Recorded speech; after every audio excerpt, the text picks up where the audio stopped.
এরপর আল্লাহ বললেন ওয়ালা তানাবাজু বিল আলকাব, খবরদার মন্দ নামে কিংবা উপনামে কাউরে ডেকো না। কার কথা?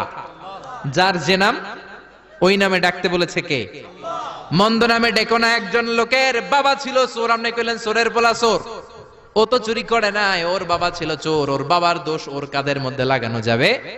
আবার ওর যেই নাম রয়েছে ওই নামেই ডাকতে বলেছে কে? ইসলামের নামটা অনেক গুরুত্বপূর্ণ, খেয়াল রাখবেন। যার যে নাম সে নামে ডাকবেন। কারণ তুদাউনা ইয়াউমাল কিয়ামাতি বিআসমাইকুম ওয়া আসমাই আবাইকুম, কিয়ামতের দিন তোমাদের নাম ধরে, তোমাদের বাবার নাম ধরে তোমাদের ডাকবে কে? কিন্তু আমরা নাম চেঞ্জ করে ডাকাডাকি আমাদের সমাজে আছে না নাই?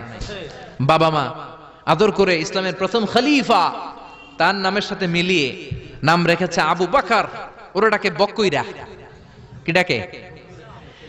বাবা মা রেখেছে আব্দুল কুদ্দুস।